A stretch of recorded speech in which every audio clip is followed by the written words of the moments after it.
불필요한 기적은 안 일으키신다라는 제목으로 하나님 말씀 증거하도록 하겠습니다.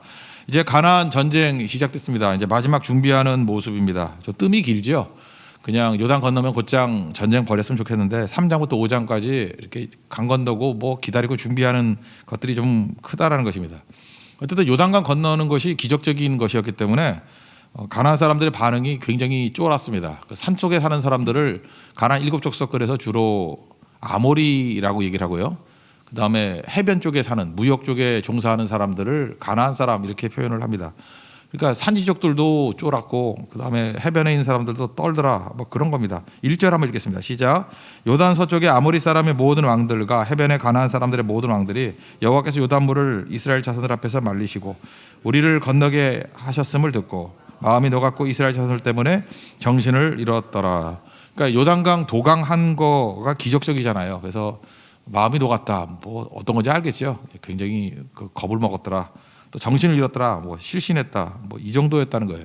그러니까 당시에는 그들의 신이 세다고 생각했잖아요. 그래서 저 이스라엘 백성들의 신이 센 신이네. 우리 신보다 더 셀지도 몰라라고 하는 두려움. 그때 상태 사람들의 생각은 그랬다는 거예요. 그러면 여러분 같으면 언제 공격해야 돼요? 이때 해야죠. 우리는 사기 충천에 있고 상대는 완전히 겁먹고 있고 이때 쳐야죠. 타이밍이라 그러면 이때보다 더 좋은 타이밍이 어디 있습니까? 이럴 때 뭐 속담도 있잖아요. 새도 달궈졌을 때 쳐야 된다고. 그죠? 딱 타이밍이잖아요. 근데 하나님께서는 엉뚱하게 할례를 베풀라 그러는 거예요. 그때. 그래서 이게 중요한 메시지죠.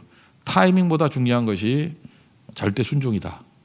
우리에게도 이런 게 온다라는 거예요. 타이밍 너무 좋은데 하나님이 타이밍을 이게 엇박자를 만들어 버리고 순종해라, 믿음 가져라, 절대 믿음 가져라 이렇게 말할 때가 있다라는 것입니다.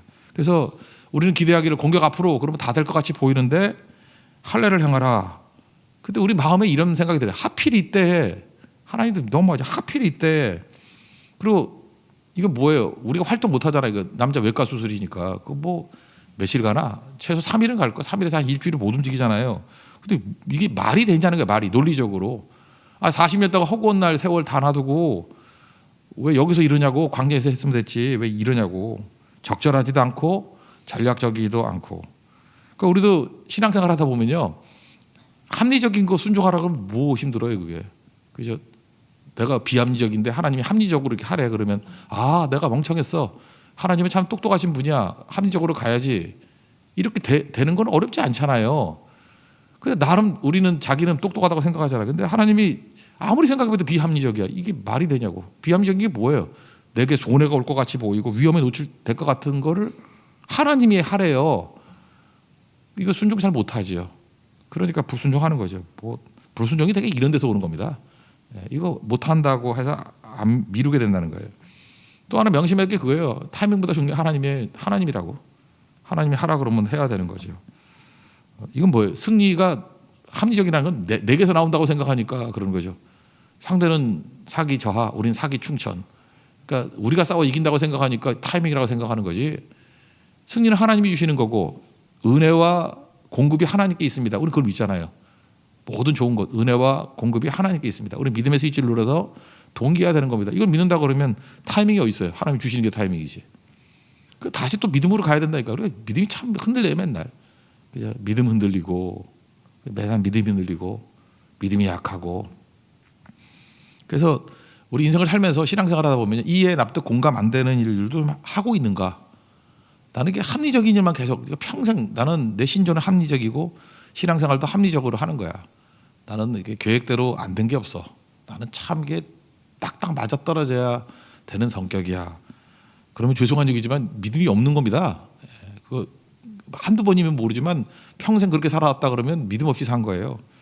100% 합리적으로 살 수는 없습니다. 이해 납득 공감 안 되는 것도 해야 되고요. 타이밍이 안 맞는 것도 해야 되고 믿음이 원래 그런 거거든요. 근데 여기서 약간은 부적절해 보이는 할례를 하라 그랬더니 할례를 행하라 하심에 할례를 행했더니 이게 중요한 거예요. 말씀이 그대로 동기화돼 버리잖아요. 말씀 그대로 순종했더라. 그러니까 뭐 승리하겠죠. 2절 3절 읽겠습니다. 시작. 그때 여호와께서 여호수아에게 이르시되 너는 부싯돌로 칼을 만들어 이스라엘 자손들에게 다시 할례를 행하라 하시매 여호수아가 부싯돌로 칼을 만들어 할례산에서 이스라엘 자손들에게 할례를 행하니라. 2절 할례를 행하라 하시매 3절 할례를 행하니라. 이게 능력이에요. 이게 승리의 원동력이라는 것입니다. 그러니까 우리도 하나님 말씀이 그냥 우리 삶에 그대로 동기가 되면 돼요. 그러면 엄청 승리가 이루어지겠죠. 말씀하신 그대로 하라. 뭐 똑같은 거 해서 반복인데 문제는 뭐죠? 안 하니까 문제지. 그러니까 들었으니까 우리는 순종하겠죠. 그럼 분명히 우리에게 은혜가 있고 공급이 있고 승리가 있을 것입니다. 뭐 우리 힘으로 하나요? 우리 13차 고성성교도 뭐 우리 힘으로 하나? 그죠? 말씀하신 대로 그냥 믿고 순종하는 거예요. 지금 제가 봐도 그래. 뭐 안 될 거 되게 많아요. 근데 하나님이 이루실 거라고. 하나님이 일하실 거라고. 그죠? 하나님이 승리를 주실 거라고요. 그거 믿고 가는 거죠. 그래서 믿음의 사람만 보는 거예요. 물돈 하인들이 알더라. 그죠? 믿음의 사람들은 알고 믿음 없는 사람들은 뭐 들어서 알겠지. 맨날 남의 소리만 듣고 자기 인생은 판판이 깨지고 좀 그렇게 살아야죠. 그렇게 살면 안 되겠죠. 왜 할례를 받지 못했는가 뭐 구구하게 설명하는 게 또 4절부터 쭉 나와요. 왜 할례를 못 받았죠? 이게 뭐 이동하다 보니까 40년 동안 그게 방황하다 보니까 할례 받을 시간이 없었다. 그리고 길에서 할례를 할 수가 없지 않느냐 뭐 그런 취지입니다. 그래서 여기 중요한 게 뭐죠? 전쟁 전에 왜 할례를 받게 하는 거예요? 전쟁보다 중요한 것은 관계라는 거예요. 주님과의 동행. 하나님과의 관계가 승리의 관건이지. 하나님과 관계가 뭐예요? 믿음 아니에요, 믿음. 하나님과 우리가 연결되는 게 뭐예요? 믿음의 스위치를 눌러야 하나님이 좋은 것이 내게 연결이 되죠. 내게 다 오죠. 그래서 여러분들 지금부터 전쟁을 앞에 두고 있을 때 관계가 중요한 거지 전쟁 자체가 중요한 게 아니에요. 하나님이 함께 하시면 무조건 이기는 거지 뭐. 전쟁에 너무 연연해하지 말고요. 우리도 지금 마찬가지예요. 뭐 이렇게 큰 일을 앞두고 있으면은 하나님과의 관계가 문제지 뭐 실제 싸움은 뭐 하나님 마음 보고 싶으면 뭐 10초면 안 돼요? 20초면 안 돼? 관계라 이 관계 얼마나 관계를 잘 맺고 있는가 그거를 살피라는 겁니다. 한번 읽어보죠. 4절부터 7절까지 읽겠습니다. 시작. 여호수아가 할례를 시행한 까닭은 이것이니 애굽에서 나온 모든 백성 중 남자 곧 모든 군사는 애굽에서 나온 후 광야길에서 죽었는데 그 나온 백성은 다 할례를 받았으나 다만 애굽에서 나온 후 광야길에서 난 자는 할례를 받지 못하였습니다. 이스라엘 자손들이 여호와의 음성을 청종하지 아니하므로 여호와께서 그들에게 대하여 맹세하사 그들의 조상들에게 맹세하여 우리에게 주리라고 하신 땅 곧 젖과 꿀이 흐르는 땅을 그들이 보지 못하게 하리라 하시매 애굽에서 나온 족속 곧 군사들이 다 멸절하기까지 40년 동안을 광야에서 헤매었더니 그들의 대를 잇게 하신 이 자손에게 여호수아가 할례를 행하였으니 길에서는 그들에게 할례를 행하지 못하였으므로 할례 없는 자가 되었음이었더라. 뭐 길긴 기지만 뭐 구구한 얘기입니다. 다 아는 얘기고. 여기서 알 수 있는 게 뭐냐면은 메시지를 극대화시키는 거예요. 전략 중에 최고 전략은 하나님의 전략이라는 거예요. 그러니까 잠깐만 우리 되지도 않는 머리 갖고 따지지 말라는 거예요. 하나님이 전략이 최고예요. 할례 받는 게 하나님의 전략이에요. 사실은 이스라엘 백성 자기들만 생각하니까 그렇지.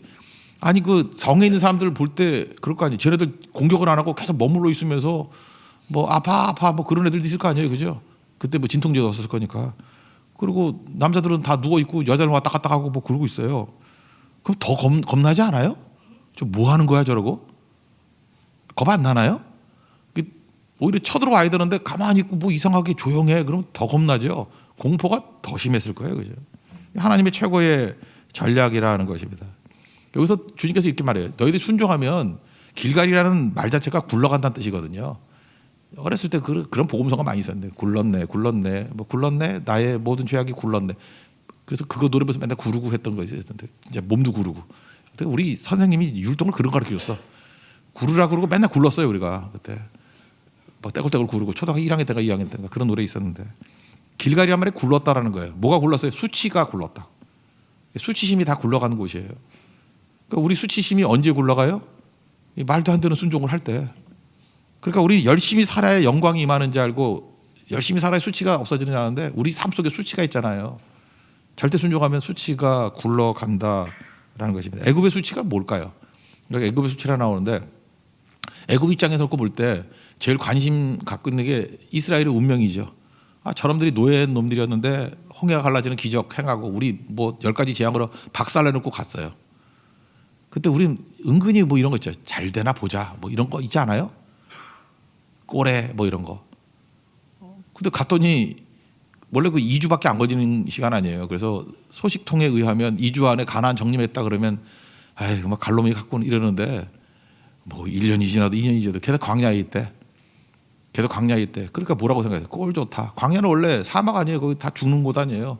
다 죽었겠군. 연락 잘 안 오면은 뭐 죽지 못해 살고 있겠군. 피골이 상잡혀 있겠군. 뭐 이런 소리 들려오는 거예요. 거기다가 또 뭐 가나안 입구 앞에서 계속 머무르고 있으니까 아 그렇지 그 종놈들이 노예놈들이 뭐래 오합지졸들 결국 애굽에 있었던 게 좋았겠지. 그지? 이래서 계속 조롱하는 거예요. 수치당하고. 그리고 예수 믿으면 우리도 그렇잖아요. 좀 떳떳하고 싶잖아요. 떳떳하고 당당하고 큰 소리 치고 싶은데 수치가 온다는 거예요. 근데 중요한 메시지인데 수치도요. 하나님이 벗겨주셔야 수치가 사라지는 거지 자기 힘으로 수치 벗어나려고 그러지 말아요. 아 수치도 그 필요하니까 주시는 거예요. 부끄러움도 부끄러움과 수치 속에 또 겸손한 거 아니에요. 겸손하고 하나님 의지하고 하나님 부끄럽습니다. 수치스럽습니다. 내겐 영광이 없습니다. 그러니까 하나님 불쌍히 여겨주세요. 그게 나쁜 게 아니에요. 수치가 때가 되니까 하나님 수치 벗겨주시잖아요. 순종하니까 수치 벗겨서 굴러갔다. 애굽의 수치를 너에게서 벗겼다. 조롱해서 영광으로. 그 영광은 언제 임하냐면 주님 바라볼 때 영광이 임하는 거거든요.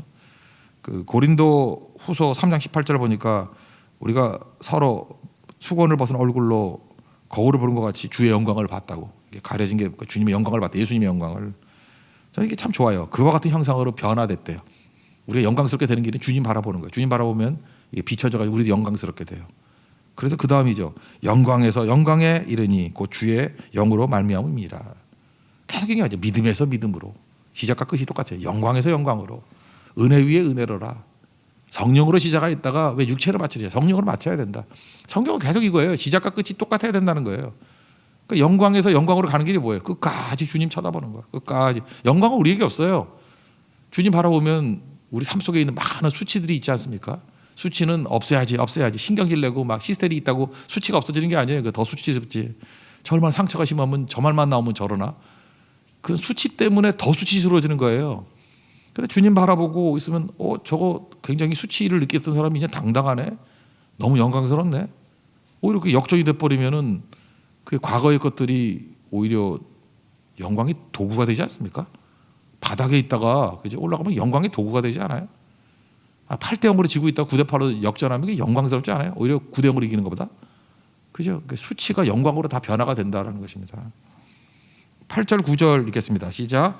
또 그 모든 백성에게 할례 행하기를 마침에 백성이 진중 각 처소에 머물러 낫기를 기다릴 때 여호와께서 여호수아에게 이르시되 내가 오늘 애굽의 수치를 너에게서 떠나가게 하였다 하셨으므로 그 이름을 오늘까지 길갈이라 하느니라. 여기서 외과 수술하고 할례하고 낫기를 기다릴 때 한 일이 뭐 있어요? 아무것도 없죠. 아무것도 없는데 주님 앞에 순종하니까 수치가 다 사라졌대. 영광이 임했대요. 그래서 그거예요. 수치 없앤다고 발버둥 치는 게 아니에요. 그냥 죽치고 기다리고 있으면 돼요. 영광 하나님 다 주시는 거지. 뭐 내가 하는 건가? 그죠? 그렇게 살아가야 된다라는 것입니다.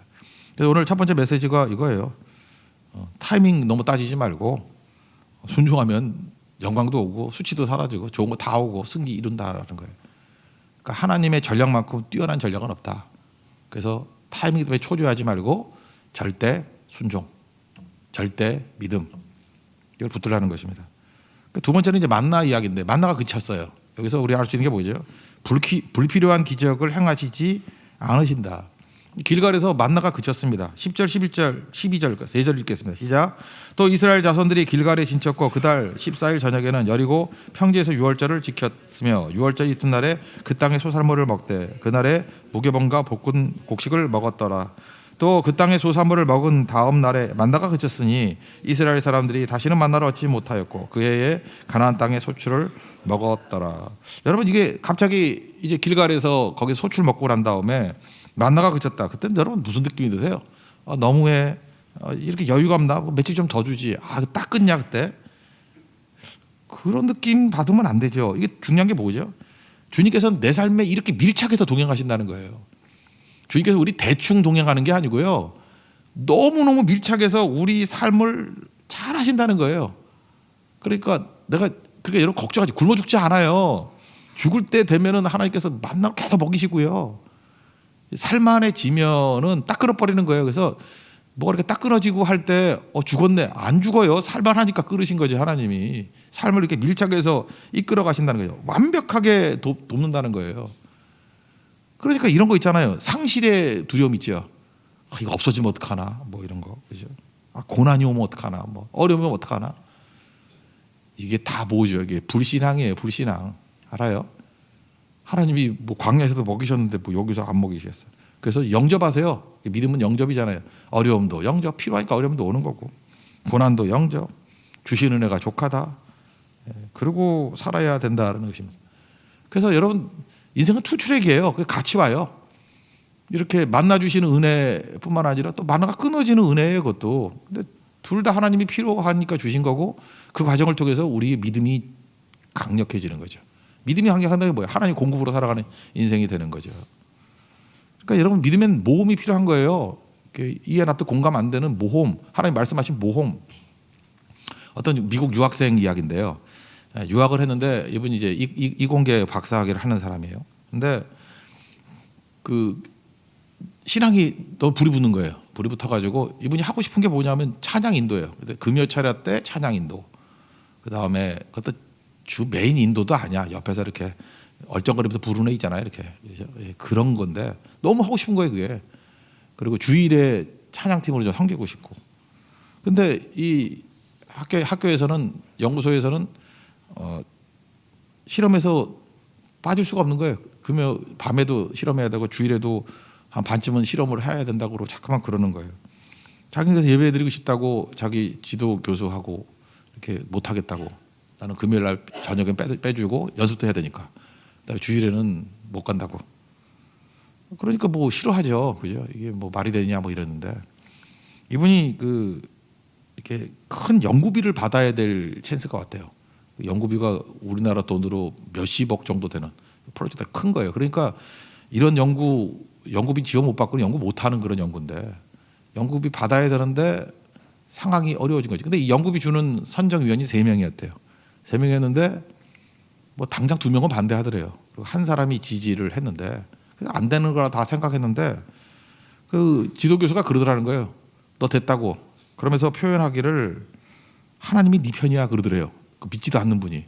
하나님이 네 편이라고.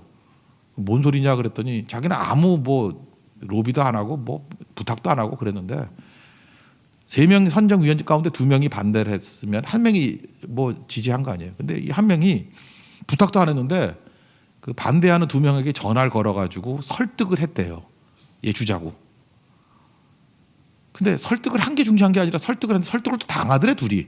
원래 그 이공계 이렇게 하게 하는 박사들 이런 사람은 남에게 설득 잘 안 당하거든요. 고집 세가지고.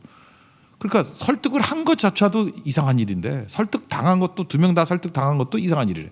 그러니까 셋 다 지지해서 연구비를 받았대요. 이거를 바라보는 지도교수 입장에서는 말이 안 되는 거예요. 그래서 자기 딴에는 생각해 보니까 네가 하나님 되게 사랑하는 것 같이 보이는데, 뭐 그래서 금요 차례도 가고 주일에도 한다 그러는. 분명히 하나님 너 도와준 것밖에 설명할 길이 없다고. 내가 안다고 네가 뭐 아무것도 안 한 거. 그리고 그 사람들이 너 되게 싫어했다고. 싫어하는 사람들이 셋이 왜 저러는지 모르겠다고. 그래요. 그리고 하나님이 도우시는 거죠. 이게 뭐예요? 하나님이 기적을 행하셔서 붙들어 주시는 게 있죠. 그래서 연구 이제 했습니다. 연구 이제 위원으로 들어갔는데, 그러면 이제 이렇게 도와준 사람 계속 도와줘야 되잖아요. 연구비만 주고 그 다음에 또 다시 핍박자로 돌아섰대요. 뭐 얼마나 핍박을 하는지, 뭐 죽지 못해 살고 있다고. 인생이 그런 거예요. 알 수가 없어요. 왜 도와줬는지, 그리고 왜 핍박하는지. 이제 본연의 모습으로 돌아간 거지. 잠시 하나님께서 이게 정신 잃게 만들어가지고 연구비 주자 그러고 다시 원점으로 돌아간 거죠. 그래서 그 싸움에서 싸워서 또 이기는 거예요. 신앙은 그런 거라고요. 기적적인 도우심도 있고, 어떤 때는 이상한 핍박도 있고. 그래서 여러분들 인생이 핍박 피하는 쪽으로 인생 결정되려면 안 돼요. 주님의 뜻을 이루는 쪽으로 가야죠.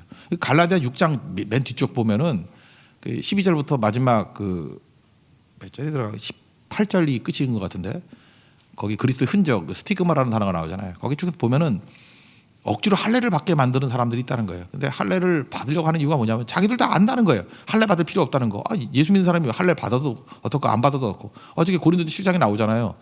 받은 사람 받은 대로 있고 안 받은 사람 안 받은 대로 그냥 지내라. 별거 아니다 그 얘기 아니에요. 근데 안 받아도 되는 사람이 굳이 할례를 받는 이유가 뭐냐 하면은 해석을 이렇게 했어요. 갈라디아 6장 12절에 박해를 피하려고. 그냥 읽어드릴게요. 6장 12절 갈라디아. 그들이 그리스도의 십자가로 말미암아 박해를 면하려 함뿐이라. 왜 할례를 억지로 받아요? 그게 옳아서 그게 신앙의 고백이기 때문에 아니에요. 그냥 박해 면하려고. 이 짓을 왜 하느냐는 거예요. 사도 바울은 뭐래요? 박해가 오든 뭔 짓이 오든 간에 더 이상 나 괴롭히지 말라고. 나 쓸데없는 그거 사람들 그 기준 맞추는 데나 시간 안 보내. 나를 더 이상 괴롭게 하지 마라. 내 몸에 그리스도의 흔적을 가져놓으라. 이게 무슨 뜻이죠? 핍박이 오면 그냥 받는 거지. 핍박 피하는 쪽으로 해서 사람 기분 맞추는 인생 안 살겠다 그 얘기죠.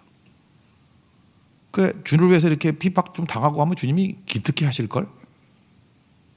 다시 또 한번 물어볼게요. 예수 믿은 지 꽤 오래됐는데 나는 별 핍박이 없어요. 그러면 여러분 제대로 안 믿는 거예요. 제대로 믿어봐요. 그러면 세상이 가만두나 이렇게 저항이 있지.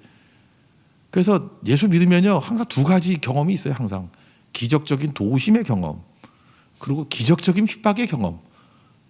어쩌면 이렇게 기적적으로 이렇게 특이하게 핍박하나 이런 게 느껴져요.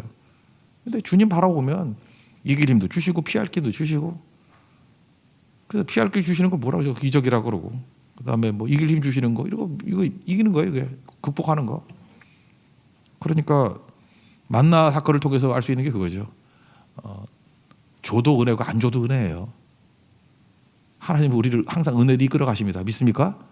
믿음이 저급하니까 맨날 돈 좀 주면은 은혜라 그러고 없으면은 노은혜라 그러고 그러면 안 되죠. 노은혜는 없습니다. 이 은혜는 있지만, 그죠?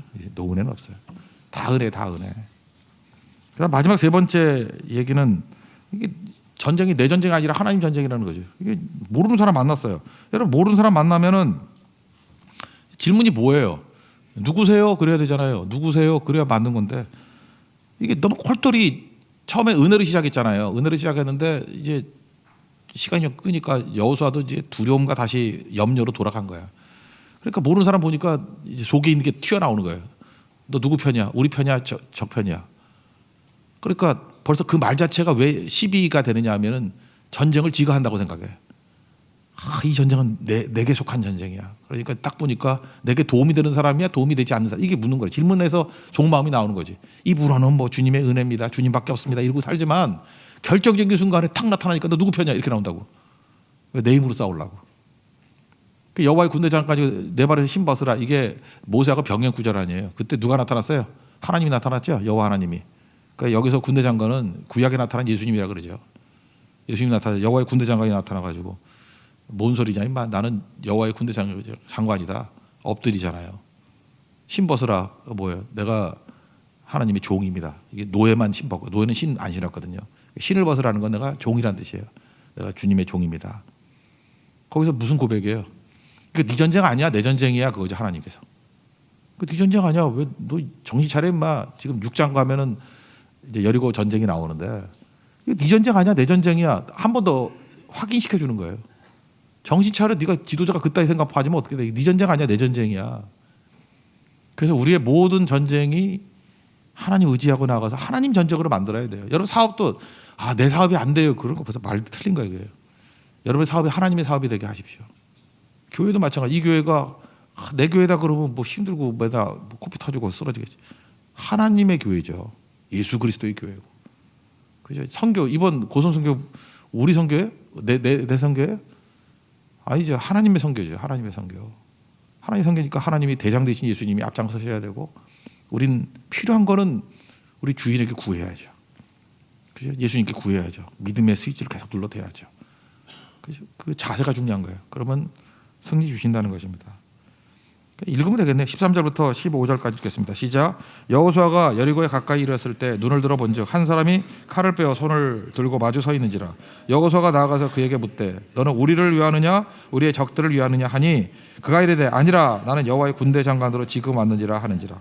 여호수아가 얼굴을 땅에 대고 엎드려 절하고 그에게 이르되 내 주여 종에게 무슨 말씀을 하려 하시나이까. 여호와의 군대 장관이 여호수아에게 이르되 내 발에서 신을 벗으라. 내가 선 것은 거룩하니라 하니 여호수아가 그대로 행하니라. 예수님은 주인이고 나는 종입니다. 그럼 다 끝난 거지 뭐. 말씀만 하시옵소서. 이 전쟁은 예수님의 전쟁입니다. 그랬더니 이겼다라는 거야. 뒤에 가서 다 우리에게 해당되는 얘기죠. 타이밍 너무 따지지 마십시오. 타이밍은 신경도 쓰지 말아요. 절대 순종하면 이깁니다. 그 다음에 쓸데없는 기적 안 주세요 우리에게. 그래서 기적도 은혜고 안 기적도 은혜예요. 다 우리는 은혜로 사는 거예요. 그러니 뭐 이렇게 눈에 보이는 것 같고 호들갑 떨지 말라고. 그리고 내 전쟁 아니에요. 여호와의 전쟁이에요. 그래서 우리 성경하기 전에 다 신발 벗고 예배 한번 들어볼까? 저는 하고 싶어요. 근데 냄새 날까 봐 안 하겠어. 신발을 벗으세요. 신발을. 종이에요, 종. 종의 모습을 하고 다녀요. 우리나라의 종의 모습은 뭘까? 이렇게 가서 선교 티 입으라 그러면은 또 안 입는 사람이 있어. 내가 뭐 종놈이야. 얘 종놈이에요. 그러니까 입으라면 입어. 그게 순종하는 마음이에요, 그죠? 나는 아무것도 아닙니다. 나는 패션을 포기합니다. 그래서 그냥 돌쇠같이 여기다 끈을 하나 묶고 다닐까 생각도 있어요, 그죠? 우리 종이라는 거. 우리 한국 사람들이 말하는 그 종놈 표시들 있잖아요. 난 주님의 종이에요. 기꺼이 낮아질 수 있는 게 그게 종 아니에요, 종. 하라는 거 하는 거, 꾸준히 하는 거. 그래서 여러분들이 주님의 종이라고 생각해서 험한 일을 좀 많이 하자고요. 뭐 청소도 좀 많이 하고 더러운 것도 좀 하고. 그러면 주님의 은혜가 임해요. 겸손한 자에게 은혜가 임한다고. 결국은 타이밍도 아니고요. 우리 준비도 아니고 하나님과의 관계입니다. 올바른 관계. 믿음의 관계를 가지십시오. 모든 공급과 은혜와 공급이 하나님께 있습니다. 우리는 믿음으로 동기화되는 겁니다. 우리는 주의 종입니다. 그럴 때 언제나 승리가 있고 언제나 채워짐이 있는 우리 하나님의 종이 될 것입니다. 자리에서 일어나겠습니다. 내 삶은 주의 것 찬양하겠습니다.